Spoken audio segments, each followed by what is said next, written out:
Hello, everyone. I'm Jenny Carr. I'm the Programs Director for Courage Beyond. And with me, I have Starlett Henderson, a female veteran and military spouse, someone who we have brought on to Courage Beyond recently to talk about money, specifically how money can affect our psychological well being and what we can do to turn the tables and make money work for us.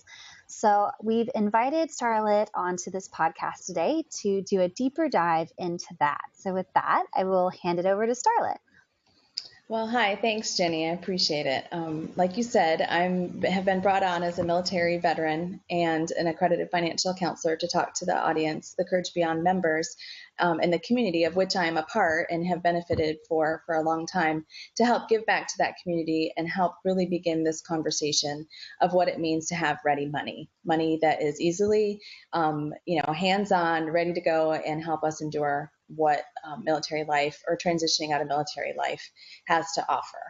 And so we've had classes, but we're going to dive into a deeper conversation to kind of welcome people back and introduce them into the program as we begin our new, basically, kind of fiscal year calendar of some new classes that are coming up. I'll talk about at the end.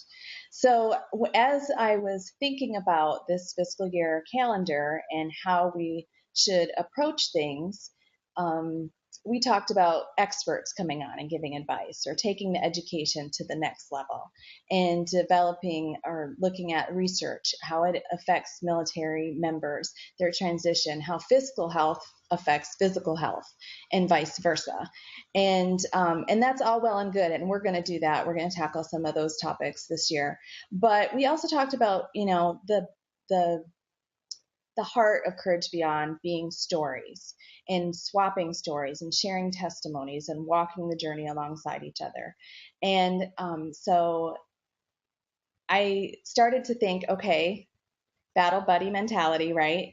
I am the moderator, so I get to go first. And so I'm going to talk a little bit about by means of being an accredited financial counselor, I am, quote unquote, the expert, right? I've been educated, and this is an area of interest, and it has been an area of interest for me for a really long time. And so I have tried things, tried and failed, or tried and had something work on the 78th time. I am a military spouse. We've been a military family for 20 years. So all of this is within the context of being a military family and how our finances have worked, how our situation has worked with David being here or away. And so solutions are as varied as the problems, right? Cash-only practices are touted by a lot of professionals. Dividing household banking and keeping bank accounts separate is one way of doing things.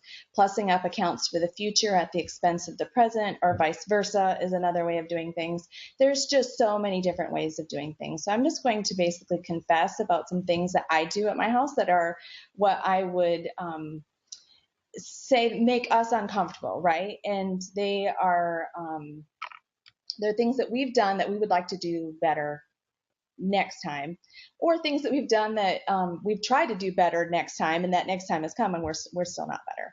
And so the whole point of the conversation today is about confessions and the fact that I, as a expert, as a military spouse who's been doing this for 20 years, bounced a check again just last week or just last month, right?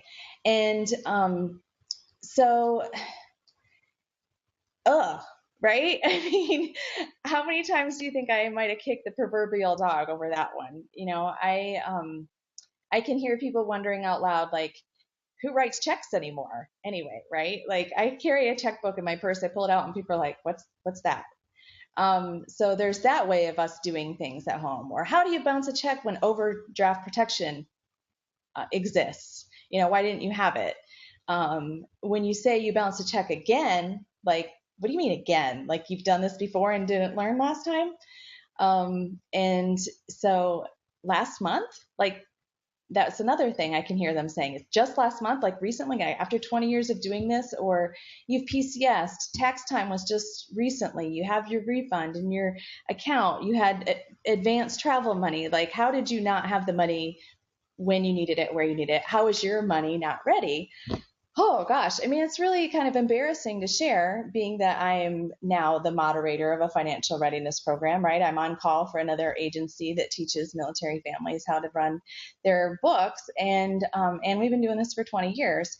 So on top of that, this check was bounced. It was the very first check to our brand new homeowners association that I have to develop a relationship with, in this future. And we're going to be in this house for a really long time.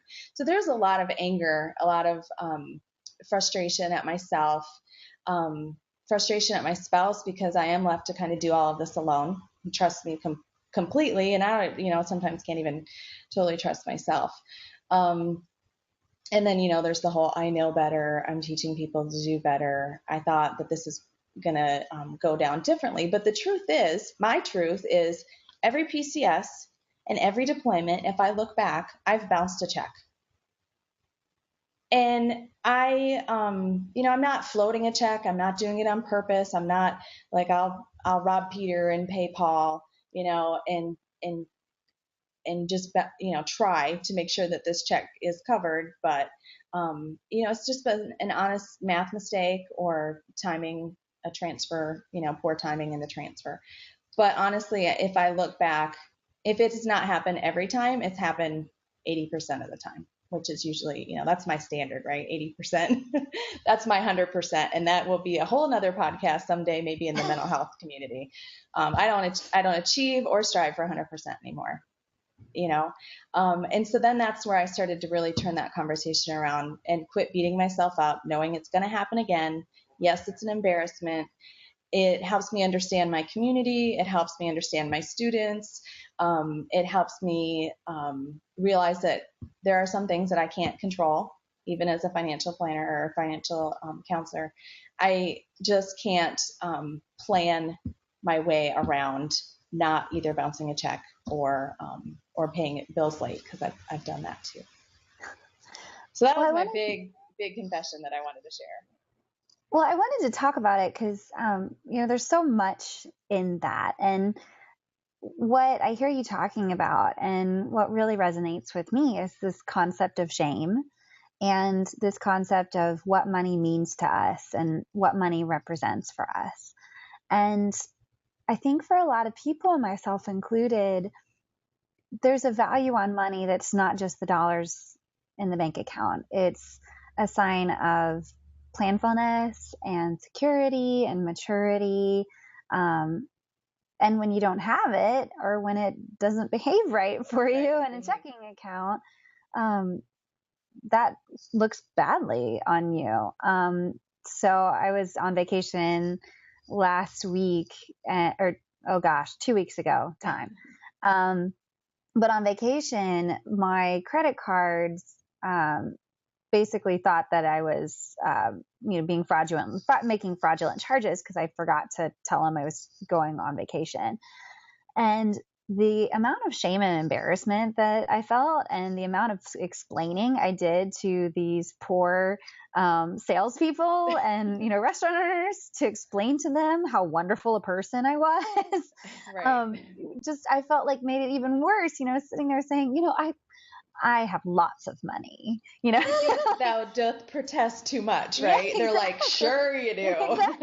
Exactly. It's just because I'm on vacation, and, it's only because I'm out of the town. It's not because I'm a deadbeat or one of those, and I saw myself digging this hole of shame and embarrassment. And why do we do that to ourselves? What is it about money, and how can, I had the same thoughts, like, where is this coming from, and how can we fix this so that I don't feel this way about something that is, in that case, none of the person's business, what's going on with my money, that they don't care about, but that somehow I feel like reflects on me. So I'm so glad we're talking about this, and I had to share my own lest I leave you hanging in the wind. Right. And I want to key in on something you said, because we do have to fix our financial bookkeeping, right? And apply some basics. But the fixing that we need to do are the feelings of when life happens or when mistakes happen. deadbeat is a strong word, okay? There's a long way between someone who occasionally bounces a check or pays a bill late or doesn't understand a contract or, for instance, one of the other confessions I wanted to make was I'm not ready for retirement. Dave and I aren't ready for retirement. We talk like it's going to happen in 2020, right? But if we sat down, I'm a financial counselor. There's another, person in this financial industry, the financial planners, and they would look at me and be like, "You're crazy. You're not retiring in 2020. Not if you want to still pay for your kids' college. Not if you want to live the life that you're used to. Like, you're living in fairy tale land." And we think we're not living in fairy tale land. We put in some money here in the TSP. We've got an IRA. So we may be quasi ready or somewhat ready, but the retirement plan is black or white. 20 years and a day, we're done.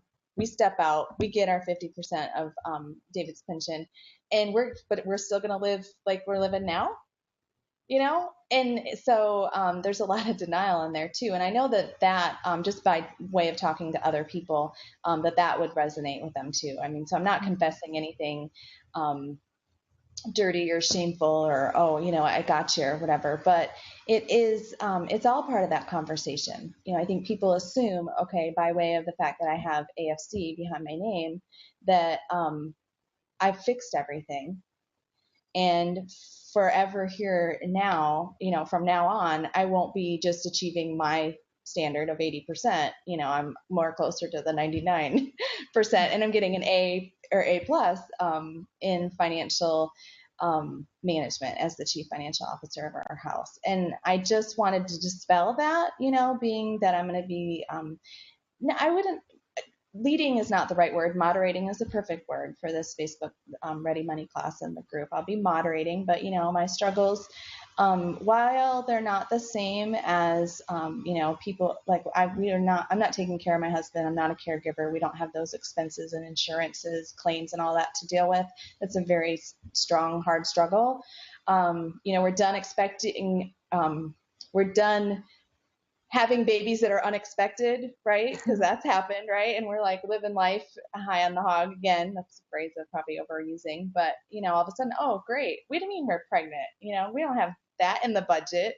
So those things that they've happened to us. And while, some of them aren't happening now, they have happened, or I know people that they've happened to, or other things have happened to us, all kind of wrapping up me in this desire to just make sure that people are comfortable with where they're at and have a plan to get to where they want to be, whether that's improved financial wellness, for retirement, or even just being able to adapt that the coping strategies of not just kicking themselves over and over because something keeps going wrong and it's really just life happening.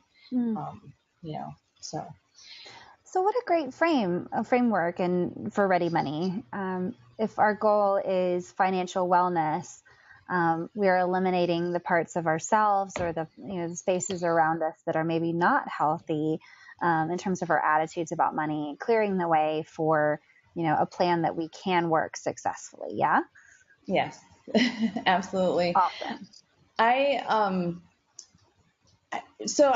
confessing some things that I don't feel comfortable with in money, but money is not really an area that's difficult for me. In general, we're okay, and have been okay and are able to access that ready money when we need it.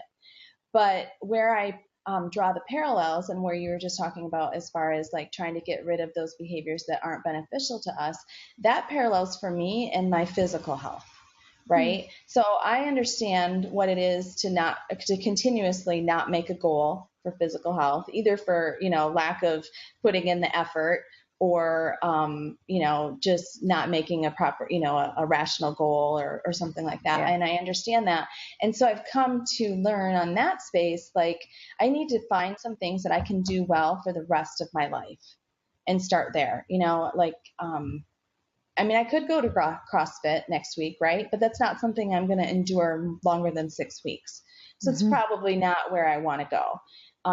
And so I just feel like in the financial health perspective, we have to adapt behaviors that are going to set us up for those little things in life, like a bounce check or a redirection on our retirement plan or whatever, that are going to be more easily navigable, because we already have those basic foundation and principles there, or we have people to talk to about them when they're not there, and we can process them.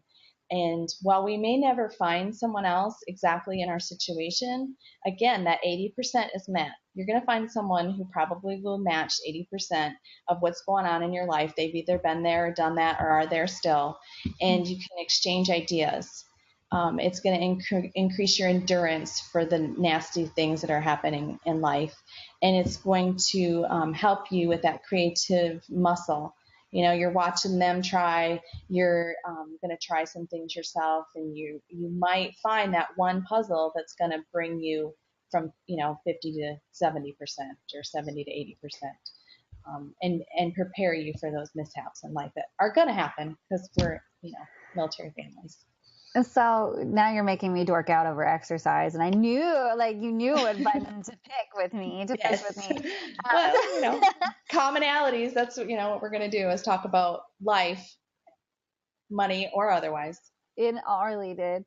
So I love that you're talking about the fact that money management, money saving is a marathon and not a sprint.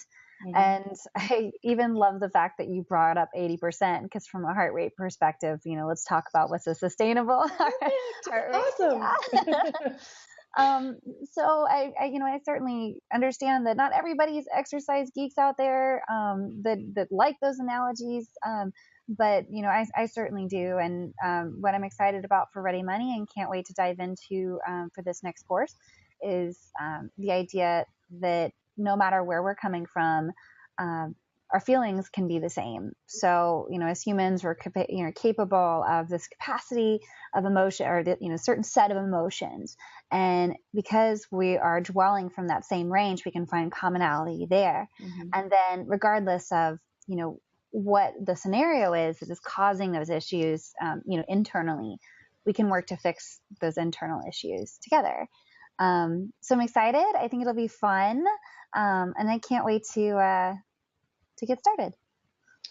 Well, it's really easy for you to get started. I know you know where to find us, Jenny, but I want to just tell everybody else that, if they're looking for their battle buddy to help them through this financial journey, or a community to bounce ideas off or learn things from, interesting statistic, and our members will learn this in the class, was that, most people feel that they're educated enough in the financial realm. They have sat through classes either on installation or, been online and gone through programs there that educate them. But where they're lacking is the ability to, again, share ideas, hear stories, see what works for other people, see what works in the real world. And in that real world for us is either military or post-military or caregiving, a very specific segment and a very specific journey across the walk of life. So I'm inviting all of those people to come together so that our conversation is louder. People can overhear us. They can learn by our example.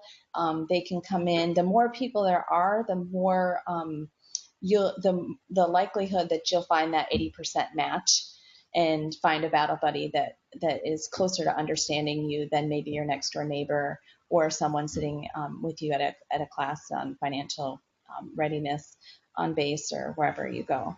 So Ready Money is offering classes. We're going to start the second to last Wednesday in August. It's very easy to find us and sign up. You have to go to couragebeyond.org, and under online classes, under services, there's an online classes button. And I'm not the only class that's offered. There's classes offered for survivors. There's classes offered for military spouses, female veterans, caregivers in general.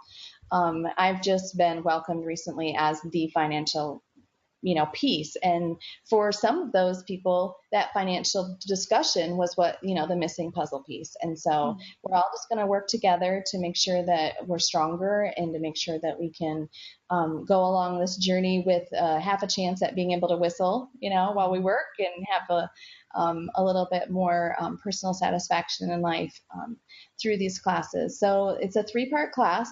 We call it Ready, Set, Go. And so I'm going to walk you through goal setting.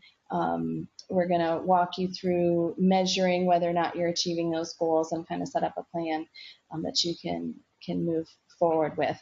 Last time I went through the class, even along with my students, and did the whole worksheet.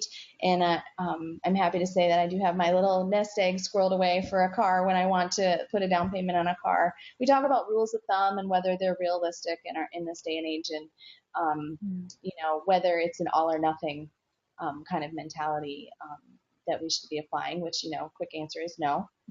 You do what you can do to get a little bit closer, to the 18th hole, if you want to use a golf analogy, or the 9th hole if you're doing a half a round. So those classes are offered, and you can sign up now, and they'll be offered in August. And once you're done with that, you're invited to start participating in the conversation even further and applying those principles that you learn in the basic class through our Ready Money Facebook group. It's secret. You won't be able to find us until I invite you after you've attended the class, and I hope you will. Thanks. Thank you, Star. Look forward to it.